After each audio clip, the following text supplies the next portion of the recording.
Evangelho, e que em nada se sentem intimidados pelos adversários. Amém?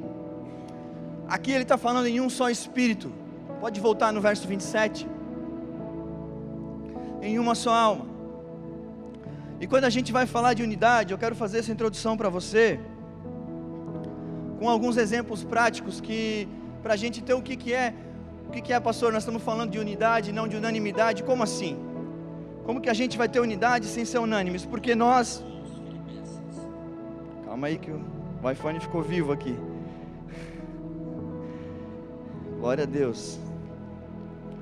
Quando a gente vai falar de unidade, nós vamos ter um exemplo claro, prático. Eu vou falar de exemplo prático agora. Eu vou citar 2 para vocês. Um exemplo prático, eu vou usar a seleção brasileira, apesar que o São Paulo venceu essa noite, amém? Mas quando a seleção brasileira, que não é o São Paulo, irmãos, a seleção brasileira vai jogar, nós temos um exemplo de unidade. O goleiro tem a característica de defender, o zagueiro de defender, o lateral direito, via de regra ele tem que usar a perna direita, o lateral esquerdo usa mais a perna esquerda. Nós temos os volantes que ajudam a defender, os meias de criação, os atacantes. Mas por que um time que tem todas as características, os 11 iniciais que a gente fala no futebol, eles vão falar de unidade para mim e para você? Porque todos estão lutando pelo mesmo objetivo, que é fazer gol no adversário e sair vitorioso de dentro das 4 linhas, de dentro de campo. Esse é um exemplo de unidade. E eles têm um técnico que talvez aqui, nosso contexto de igreja vai falar de um pastor, de uma liderança pastoral. E um outro conceito de unidade que nós temos, e que não é de unanimidade, muito claro e muito forte para nós, é um exército. Nosso exército brasileiro, amém? Os soldados, vamos imaginar soldados. Não tem como os soldados serem unânimes naquilo que eles pensam, naquilo que eles falam, naquilo que eles acreditam politicamente. Nós vamos ter soldados de esquerda, soldados de direita, soldados de centro, politicamente. Nós vamos ter todo tipo de pensamento, soldado evangélico, soldado católico, soldado espírita. Mas se o Brasil entrar sobre uma onda de ataque, quem vai defender a soberania da nação vai ser os soldados do exército. E eles vão ter que fazer isso em unidade, embaixo de autoridade de generais, de sargentos. E quem conhece um pouco mais das patentes do exército vão saber que esses caras vão ter que defender a nossa nação em unidade e não em unanimidade. Faz sentido para você? Amém? Então é isso que Paulo, ele está chamando, um convite à unidade numa igreja que nós já vamos olhar, que estava, não vou dizer pecando, mas caindo nisso. Eles estavam falhando na questão da unidade, e nas cartas de Filipenses isso fica muito evidenciado para nós. Então eu quero começar, meu celular vai me ajudar em nome de Jesus, mas eu quero começar nessa noite com você no capítulo 2, verso 1, de Filipenses 2:1, em que Paulo fala da seguinte forma, Filipenses 2:1, aqui, nesse momento, lá no final do capítulo 2, eu quero só ilustrar isso para você. Epafrodito, que era um crente como eu e você, um crente que tinha muito carinho, muita estima pela igreja. Paulo, ele estava preso em Roma quando ele escreveu essa carta, e quem levou informações para Paulo do que estava acontecendo em Filipos foi Epafrodito.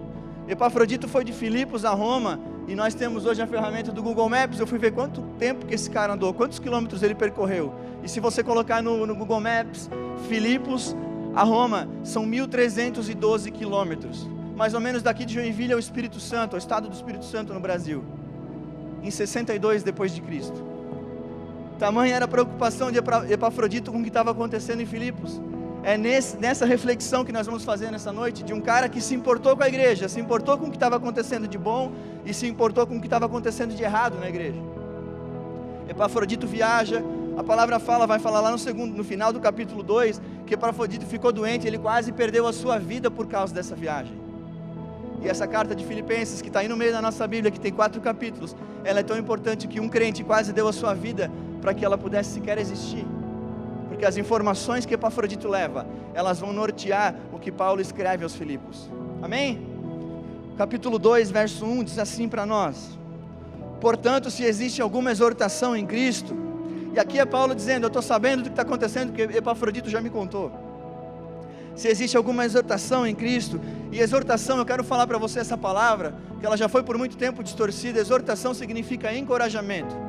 Até no ensino do ministério profético, a profecia, o ministério profético e tudo que envolve o sobrenatural, a profecia vai falar em edificar, consolar e exortar. E eu quero aproveitar para fazer uma correção, porque exortação por muito tempo foi entendido como eu entregar lambada profética para você. E não é isso de que profecia se trata, irmão. Profecia se trata de encorajamento, edificação e consolo. Eu só quis fazer esse adendo para que a gente aprenda também um pouco do ministério profético dentro dessa introdução da igreja de Filipos, amém? Portanto, se existe alguma exortação em Cristo, se existe algum encorajamento em Cristo, eu estou sabendo que vocês estão sendo encorajados, é isso que Paulo está falando. Alguma consolação de amor, ou seja, eu sei que vocês estão se encorajando em amor, eu sei que estão pregando o amor de Cristo. Alguma comunhão do Espírito, eu sei que vocês têm comunhão no Espírito Santo, Epafrodito me contou, eu estou por dentro. Se há profundo afeto e sentimento de compaixão, nós cristãos somos convidados a ter afeto uns pelos outros, a ter compaixão pelo próximo. Eu sei que está acontecendo isso aí, Paulo está dizendo. Então completem a minha alegria. Opa, a alegria de Paulo não estava completa. É isso que ele vai demonstrar no capítulo 2. Então completem a minha alegria, não está 100%. Vocês estão indo muito bem, vocês estão se encorajando em Cristo, vocês estão se consolando no Espírito Santo, vocês estão tendo afeto e sentimento de compaixão. Mas, no entanto, completem a minha alegria. E aqui Paulo vai entrar no centro, no cerne, no meio dessa mensagem, em que ela vai falar ao nosso coração nessa igreja. Os problemas que aqui aconteceram em Corinto, aconteceram em Filipenses e aconteceu em Joinvilenses, amém? Nós vamos tratar hoje na igreja Joinvilense aquilo que aconteceu com a igreja de Filipenses. E aí o que é, pastor Lennon? Vamos entrar, pode pôr para nós na projeção, Filipenses 4 verso 2, e vocês vão lembrar de uma mensagem de algumas semanas atrás. Olha o que Paulo fala no capítulo 4 dessa carta. Peço a Evódia e peço a Sintique que no Senhor tenham o mesmo modo de pensar. E aqui nós vamos entrar, Evódia e Sintique, são duas mulheres que estavam causando algo que se chama na igreja partidarismo. A gente colocar no nosso coração, e quantos lembram da mensagem de 1 Coríntios 1? Eu sou de Paulo, eu sou de Pedro, eu sou de Apolo, e eu sou de Cristo. A igreja de Corinto estava dividida em 4 na figura de partidarismo, e a igreja de Filipenses estava dividida em 2. E aqui ele convida eles, no início do capítulo 2, a ter o mesmo modo de pensar. Porque ele está atacando, pode voltar no verso 2, no capítulo 4, 2, verso 4. Não façam nada por interesse pessoal. Tendo o mesmo modo de pensar, tendo o mesmo amor e sendo unidos de alma e mente. E aqui quando ele fala tendo o mesmo modo de pensar, já falei no começo da mensagem, nós não estamos falando de unanimidade, nós estamos falando de unidade. Então quando ele fala o mesmo modo de pensar, você pode pensar assim, como assim, pastor? Se nós tivermos todo o mesmo modo de pensar, nós pensaríamos todos iguais, mas não é isso que Paulo está falando. E ao decorrer desse capítulo nós vamos entender, nós vamos ver que modo de pensar que ele está apontando. E na sequência, tendo o mesmo amor e sendo unidos de alma e mente. Então tendo o mesmo amor, que amor que ele está apontando aqui? O amor de Cristo. O amor que Jesus Cristo teve por mim e por você é onde vai ser o elo de ligação, que vai ser o motivo das nossas unidades, da nossa união. Então Paulo, nessa introdução, nesse começo do capítulo, ele está elogiando aquilo que eles estão fazendo de bom. Ele está pedindo, então completem a minha alegria. E aí ele começa a entrar nas características que ele acha. Vocês estão com modo de pensar diferente, porque vocês estão divididos entre Evódia e Sintique, e vocês estão esquecendo de se unir no amor, na alma e na mente. Que mente? A mentalidade de Cristo.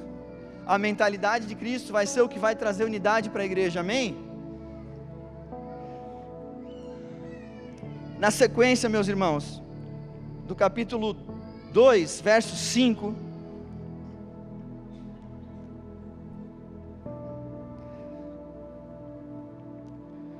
capítulo 2, verso 5, não, um pouco antes ainda, no verso 3, não façam nada por interesse pessoal ou vaidade, mas por humildade, considerando um cada um considerando os outros superiores a si mesmo. E aqui ele começa a entrar em características de Jesus Cristo que eu e você, como cristãos, temos que ter. Não faça nada por interesse pessoal ou por vaidade, colocando os outros superiores a si mesmo. Aqui vai começar a dar um desenho, a dar uma introdução de como que eu e você vamos nos parecer com Cristo. E nós vamos nos parecer com Cristo no dia que nós colocarmos o outro como prioridade. Isso é ser igreja.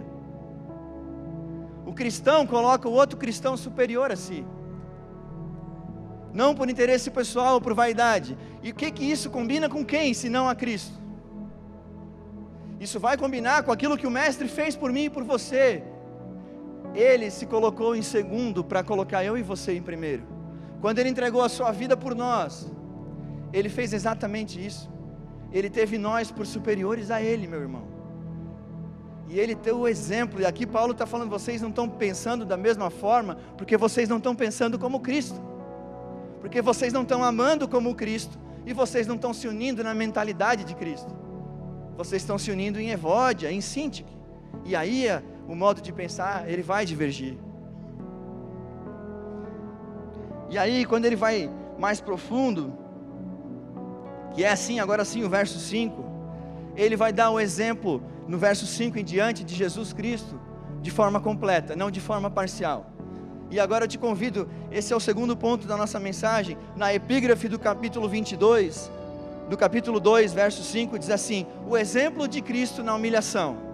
Então ele está dizendo assim, como eu falei no começo, vocês têm que se unir, vocês têm que ter o modo de pensar de Cristo, vocês têm que amar como Cristo ama. Agora eu vou falar para vocês o exemplo de Cristo na humilhação, porque a humilhação de Cristo não tem nada a ver com essa humilhação humana que a gente imagina. Eu vou pisar na cabeça, essas coisas carnais que a gente fala, verbaliza às vezes. Não é esse tipo de humilhação.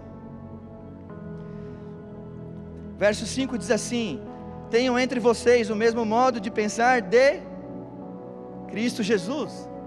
Então, quando ele está falando lá no primeiro versículo, lá no segundo, modo de pensar, ele não falou, mas agora ele falou: tenham o mesmo modo de pensar de Cristo Jesus, que mesmo existindo na forma de Deus, não considerou ser igual a Deus algo que deveria ser retido a qualquer custo. Pode parar aqui.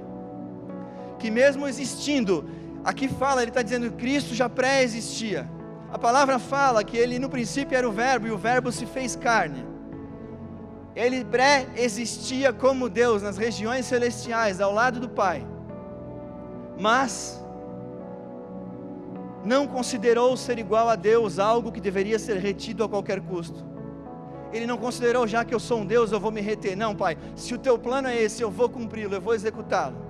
Ele aceita se reduzir a um ser humano como eu e você, a vir na forma de um bebê, que vai nascer numa manjedoura, num lugar de uma esfera de pobreza, em que os judeus, que era o seu povo, não acreditavam que era possível.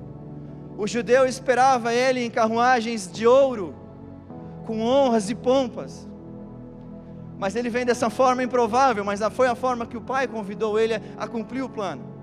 E ele disse: sim, eu não vou reter a minha divindade, eu não vou reter a minha glória, eu vou colocar os outros em primazia, e eu vou me colocar em segundo, e eu vou dar o exemplo para eles. É isso que ele está fazendo. Paulo aqui, citando o exemplo da humilhação de Cristo. Um Jesus que pré-existia, aceita vir a esse mundo, esvaziar da sua glória, entregar a sua vida no meu e no teu lugar. Pode botar o verso 7. Pelo contrário, ele se esvaziou, assumindo a forma de servo, tornando-se semelhante aos seres humanos, assumindo a forma de servo, tornando-se semelhante aos seres humanos e reconhecendo-se em figura humana. Mas no momento, reconhecer e vir em forma de servo, é mais um motivo. Quem se torna servo, continua colocando o outro em primeiro lugar, considerando o outro superior a si. É isso que um servo faz. E sendo semelhante aos seres humanos. Por que semelhante a nós? Porque ele vem a esse mundo como um Deus encarnado, Ele tornou a forma humana que eu e você temos, mas Ele era Deus, ao mesmo tempo que Ele era homem, e ao mesmo tempo que Ele é homem, Ele é Deus. Isso não deixou de coexistir. O que nos conecta a Jesus, inclusive os teólogos afirmam que hoje, Ele, após a ascensão ao céu, Ele está lá no céu na forma de homem. A forma apenas. Porque Ele é um de nós lá. Nós temos Ele, é o nosso advogado fiel, Jesus Cristo, à destra do Pai. Semelhante a um homem, só semelhante porque Ele é Deus. Mas esse Jesus, Ele veio a esse mundo, Ele conheceu a nossa forma humana de ser, Ele conheceu a nossa forma humana de dores, de sofrimentos, de tentações. Ele só para a glória de Deus, Ele não experimentou o pecado, Ele não teve com o pecado, porque Ele é um Jesus puro, reto, imaculado, um Deus perfeito. Isso é o que nos difere dEle. Ele é perfeito, nós não. Mas esse Jesus ficou semelhante aos seres humanos, e hoje Ele nos representa nas regiões celestiais. Amém, igreja? Vamos mais adiante. E reconhecido em figura humana, Ele se humilhou, tornando-se obediente até a morte, morte de cruz. O exemplo da humilhação que Cristo levou, vai falar para nós o que Cícero, um político e filósofo romano, descreveu a morte de cruz como uma morte cruel e repugnante. Um filósofo e político romano, Cícero, descreveu a morte de cruz, que foi a morte que Cristo teve, algo cruel e repugnante. Tamanha vergonha, tamanha crueldade, uma pessoa morrer e sangrar no madeiro até perder o seu último suspiro. Foi por essa humilhação que Cristo passou para eu e você sermos salvos. Foi nesse ambiente, foi nesse lugar que Ele se colocou por mim e por você. Mas olha que maravilhoso o que acontece no versículo 9. Por isso também Deus o exaltou sobremaneira, e lhe deu o nome que está acima de todo nome, para que ao nome de Jesus se dobre todo o joelho, nos céus e na terra e debaixo da terra. E aqui eu quero que vocês foquem que Paulo está citando no versículo 10, para que ao nome de Jesus se dobre todo o joelho nos céus e na terra. Pode colocar para nós o que falou o profeta Isaías, em Isaías 45, 23. Quando ele coloca, o Deus Pai coloca Jesus Cristo, o nome sobre todo nome, Ele está falando isso aqui para nós. Por mim mesmo tenho jurado, da minha boca saiu o que é justo, e a minha palavra não tornará atrás.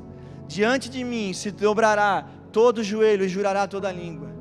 Aqui Paulo está usando as mesmas palavras de Deus Yahvé, o Eterno, para falar que a partir desse momento o nome de Jesus se torna Senhor Jesus. Ele é o Senhor que tem um nome pelo qual todo o joelho e toda a língua se dobrará, que toda a humanidade se renderá. Aqueles que já ridicularizaram cristãos, aqueles que caçaram, que mataram, que perseguiram a igreja, eles vão se dobrar ao nome do Senhor Jesus Cristo de Nazaré.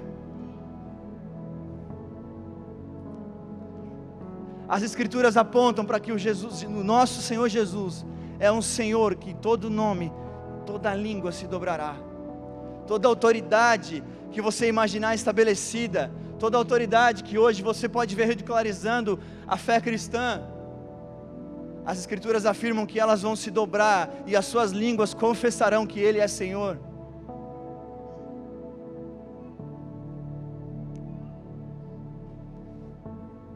E aqui no ponto alto para mim, no versículo 11, e toda língua, pode colocar o versículo 11, e toda língua confesse que Jesus Cristo é Senhor, para a glória de Deus Pai. Para quê? Esse ensinamento, está aí, ó, é outra questão que vai exigir de nós a unidade e não a unanimidade. Quando eu me esvazio de mim mesmo, quando eu coloco o outro em prioridade, quando eu considero os outros superiores a mim, quando eu considero os outros melhores do que eu, quando eu considero os outros superiores é melhor, é muito melhor do que eu. Por que eu estou fazendo isso? Por que eu e você vamos fazer isso? Para a glória de Deus Pai. Porque uma igreja que vai caminhar em unidade, ela vai querer andar para a glória de Deus Pai, não para a glória de Evódia e de Sintique, não para a glória de Pedro, de Paulo, do fundador, do sei lá o que. Nós queremos fazer as coisas em unidade para a glória de Deus Pai. Faz sentido, igreja? Paulo está sendo muito tranquilo na sua transparência. Vocês estão com partidarismo, vocês estão perdendo foco no amor, no que ele fez na cruz, no que ele passou. E quando vocês estão fazendo isso, vocês não estão apontando para a glória de Deus Pai. Vocês estão apontando para a glória desse partidarismo, desse lado aí, dessas duas pessoas. Lá em Corinto eram 4 pessoas, aqui em Filipenses eram 2. Então nessa noite, Deus quer falar comigo e com você, a partir do convite, um convite para a unidade. Que esse convite que foi entregue para Filipos, que foi entregue pela igreja de Filipenses, ele é entregue para nós nessa noite. Não é um convite de unanimidade. Cada um nós faremos as nossas atribuições, só que nós faremos elas apontando para Cristo. Nós somos generosos nessa casa, confiando que o dízimo e a oferta serão bem administrados. Eu prego e eu me preparo para isso. Os voluntários vêm aqui e honram com o seu tempo, com o seu horário. Cada um de nós tem uma função, mas é tudo para a glória de Deus Pai. E que para a glória de Deus, essas poucas cadeiras que estão vazias, nós trazemos pessoas para encher essa igreja. Não para a glória pessoal, não para a performance humana, mas para a glória de Deus Pai. Nós alcançaremos mais famílias em unidade. Nós alcançaremos os perdidos, nós vamos entrar nos hospitais, nós vamos entrar nas cadeias. Essa semana nós começamos a fazer uma inscrição, nós vamos poder entrar em 24 instituições além de hospitais. Os pastores dessa casa, com o único propósito de poder ir em mais lugares, fora das 4 paredes. Para a glória de Deus Pai, nós queremos ir em mais lugares, nós queremos ter mais influência, para a glória de Deus Pai.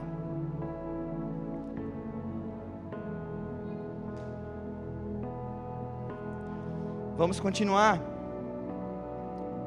porque Paulo, ele vai entregando chaves, ele vai entregando maravilhas na minha e nas suas mãos, que nós temos que terminar aprendendo nessa noite. No verso 12,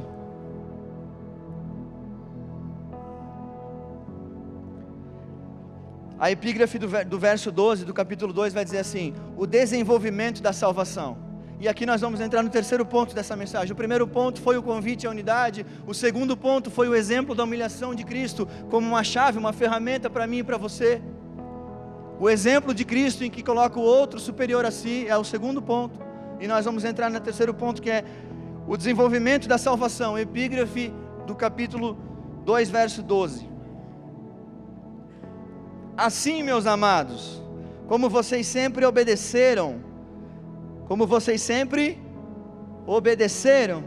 não só na minha presença, porém muito mais agora na minha ausência, desenvolvam a sua salvação com temor e tremor, porque Deus é quem efetua em vocês tanto querer como realizar, segundo a sua boa vontade. Aqui nesse ponto eu quero destacar para a igreja, que ele fala, Paulo, que a nossa salvação é algo que vai ser desenvolvido. E aqui eu quero entrar num ponto alto dessa mensagem, eu quero toda a tua atenção agora, porque quem entende que Jesus Cristo é a graça derramada de Deus, amém, Ele é a graça, mas eu quero te falar uma coisa, quando Paulo fala que a nossa graça, que a nossa salvação vai ser desenvolvida, ele fala aqui, desenvolvam a sua salvação. Nós vamos esclarecer algo hoje nessa igreja. Nós acreditamos que nós somos salvos por Cristo, amém? Nós somos salvos pelo sacrifício de Jesus Cristo, ou seja, em nós não há mérito na salvação. Mas a salvação de cruz, ela é o motivo pelo qual nós somos justificados. A justificativa do nosso pecado, não nos matar, é o que Jesus fez na cruz. É por isso, Ele é a razão pelo qual nós não somos consumidos. Mas, na sequência do capítulo, nós vamos ver isso. Paulo vai falar que essa graça tem que ser desenvolvida. Ele vai fazer um convite, é isso que nós cremos, um convite à santificação. E aí eu quero te falar uma coisa: justificado nós já somos, mas santificados nós vamos ser até morrer. Como assim, pastor? Nós vamos buscar a santificação. Nós não a temos todos os dias, nós caímos na segunda-feira, na quarta, na sexta-feira. Então nós acreditamos, meu irmão, numa graça, que a graça é Jesus Cristo, numa graça transformadora. E uma graça transformadora não é uma graça que safa. Vocês estão comigo? Nós não nos safamos através de uma graça que usurpa a palavra do Senhor. Não. A graça de Jesus Cristo, ela é transformadora. Depois que eu tenho conhecimento, a ciência da minha salvação, eu sou filho e filho amado, e por ser filho eu quero obedecer. Eu sou filho obediente, eu sou filho que honra o meu pai. Eu sou filho que quero cumprir os seus preceitos. Eu sou um filho que quer obedecer a sua palavra. E se eu ainda não tive esse entendimento que eu tenho que obedecer, é porque eu não estou salvo. Se eu só quero me safar, existe um pastor que falou, se eu só quero ser safo, é como se eu fosse um safado. Eu só quero me safar. Não, irmão, não. Vamos continuar lendo, e você vai entender o que está confirmando o que eu estou falando para você. Porque Deus, verso 13, porque Deus é quem efetua em vocês, tanto o querer como o realizar, segundo a sua boa vontade. Façam tudo sem murmurações nem discussões, para que sejam irrepreensíveis e puros. A salvação de um filho de Deus vai falar de alguém que não abre mão da pureza. Por isso que nós vamos buscar e nós vamos morrer buscando a nossa santificação. Nós somos santificados nele, nós somos santificados no arrependimento do meu e do teu pecado. Nós não estamos sendo santificados quando a gente só ouve uma mensagem que nos safa, e a gente vira as costas e não faz mais nada. Não, o Evangelho de Cristo, o Evangelho puro e simples que C.S. Lewis ensina no seu livro, o Evangelho puro e simples, leia esse livro. Ele é um Evangelho que nós nos arrependemos. Ele é um Evangelho que a graça que o Senhor Jesus teve por mim e pela tua vida na cruz, ela vai gerar transformação em nós. Ela não vai gerar em nós um espírito de fujão, um espírito que agora que eu fui salvo, eu vou sair correndo por aí, fazendo o que eu quero. Não, jamais. Eu vou sair correndo por aí, pregando essas boas novas, por toda Joinville, por todo lugar que eu colocar a planta dos meus pés. Eu estou com vontade, irmão, eu estou querendo entrar nas cadeias, eu estou querendo entrar nos hospitais, eu estou querendo contagiar você nessa noite. Quem vai com a gente? Quem vai com a gente? Eu descobri essa graça, eu descobri que eu sou salvo, mas eu quero fazer muito mais com ela. Em Deus, em parceria com Ele, para a glória dEle. Eu não estou afim de ficar parado, eu não estou afim de ficar satisfeito. No reino de Deus, zona de conforto, o que é isso? Não existe. E nós temos um detalhe, o pastor Tel Hayashi que fala sobre urgência e legado. Nós temos o compromisso da urgência, meu irmão. Por quê? Porque nós não vamos fazer evangelismo no céu, querido. No céu nós só vamos adorá-lo. Glória a Deus por isso. Mas fazer a obra de Deus é agora. Fazer a obra de Deus é hoje, amanhã é terça. Depois que a gente chega lá, vamos só curtir realmente. Mas agora não. Agora eu descobri uma mensagem. A mensagem da cruz, a mensagem que corrige igrejas, a mensagem de uma graça que transforma. E eu quero levar ela para todo canto que eu percorrer. Eu quero levar ela para todos os ambientes que eu entrar. É por isso que eu não quero descobrir a graça para me safar. Eu quero descobrir a graça para transformar a minha vida e a vida dos outros. Eu quero morrer santificando a minha carne. Esse é o convite do Evangelho. Eu acabei de ler com você. Irrepreensíveis e puros, filhos de Deus, inculpáveis, no meio de uma geração pervertida e corrupta. Aqui, ele cita um negócio, meu irmão, que a igreja estava enfrentando em Filipenses. Vocês estão entendendo a diferença do cristão? Ele tem que andar em pureza, e ele vai nos lugares curar o que? O pervertido e o corrupto. Paulo está fazendo uma distinção muito fácil, muito claro.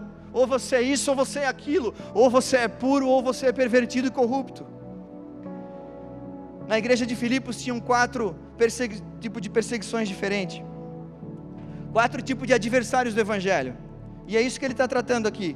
Os adversários do Evangelho na cidade de Filipe eram os moradores romanos, que eram hostis com os cristãos. Ou seja, o morador romano em Filipos, ele era hostil com os cristãos. Ele tratava mal os cristãos. Quem aí já foi tratado mal por ser cristão? Glorifique. Os judeus que sempre perseguiram, os falsos mestres judaizantes que estavam pregando outro evangelho. Outro evangelho, meu irmão, não é esse evangelho que tem transformação, que tem mudança de comportamento, que tem arrependimento. É um evangelho mais fácil, é um evangelho light. Eu não me sinto chamado para pregar isso, irmão.